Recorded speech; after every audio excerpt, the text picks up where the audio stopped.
Bien de la faune et de la flore. Alors on va commencer par la flore. Les chiffres sont assez impressionnants sur cette flore extrêmement riche et qu'on ne retrouve pas forcément ailleurs. C'est ça. En fait, on a adhéré à une association qui s'appelle Aérobiodiversité, qui effectue des relevés de la faune et de la flore 3 fois par an sur les aéroports. Le busard cendré. On a également de nombreux insectes, plus de 100 espèces différentes. Au bout de 3 ans d'observation. Ouais. Au bout de 3 ans d'observation. Vous voyez, donc c'est extrêmement important de conserver. On va se retrouver dans un petit peu plus.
Des Tuileries à bord de son ballon à hydrogène, devant près de, imaginez-vous, 400 000 personnes.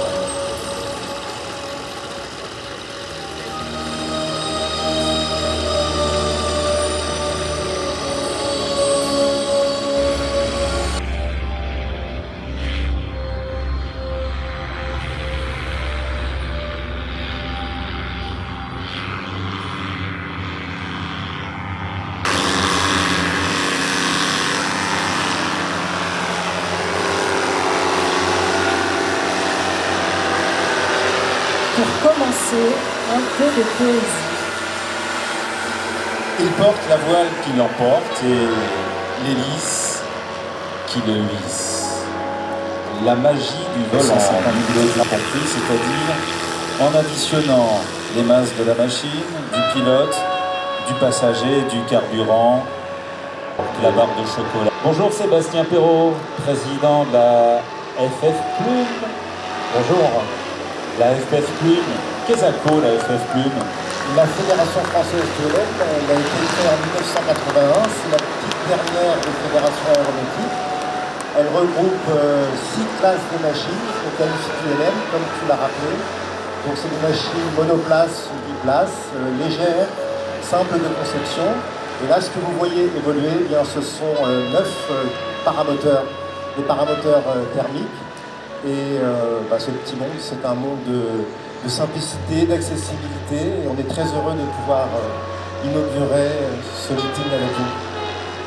Alors le paramoteur est donc, comme vous le voyez, composé d'une voile de parapente et d'un moteur léger intégré à une cage de protection. Il existe, Sébastien, plusieurs types de paramoteurs, une ou deux places. Exactement. Alors là, vous ne voyez que des monoplaces. Vous avez 10 paramoteurs, il y en a 9 qui sont thermiques. Donc c'est des petites motorisations de 2 litres heure à 4 litres heure, avec des ailes de 13 à 20 mètres carrés. Et devant, vous voyez passer l'aile rouge, c'est un paramoteur électrique. Voilà, c'est Enguerrand qui est pilote 3 axes, pilote paramoteur, gendarme dans la vie, et qui pilote cette petite machine. Et vous la verrez évoluer séparément, puisque évidemment, elle ne fait pas de bruit et vole une heure. Alors l'avantage du paramoteur, c'est qu'il ne requiert que très peu de place pour le décollage et l'atterrissage en fonction de la vitesse des vents. Il aura éventuellement besoin parfois d'un seul petit pas, juste hop, lever le pied, quelques mètres, et puis on s'envole, Sébastien.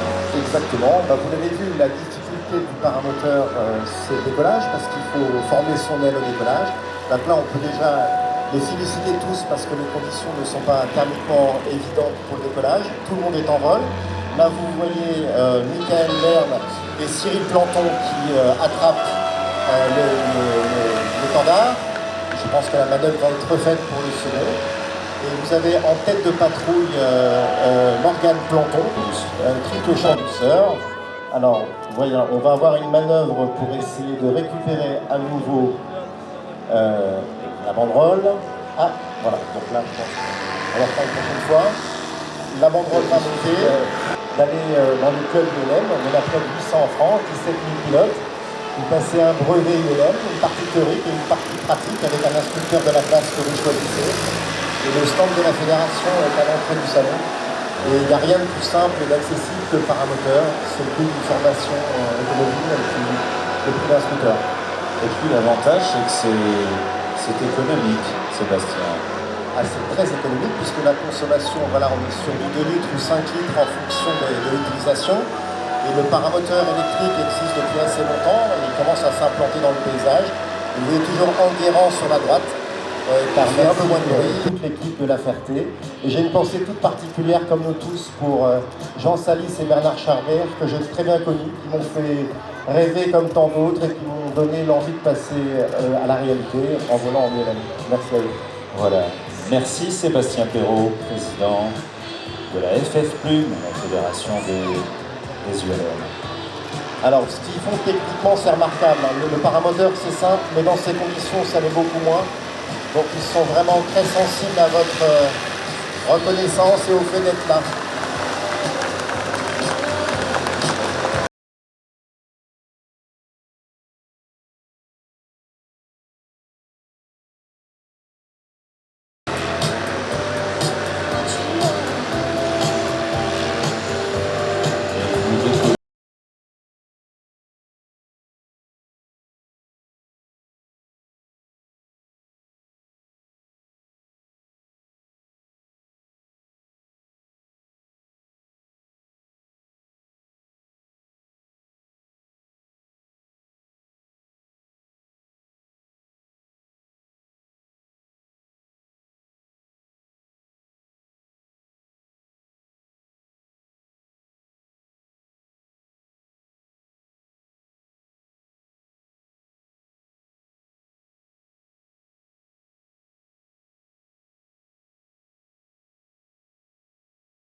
Tout s'enchaîne très bien, la bataille d'Angleterre ou l'attaque de Pearl Harbor.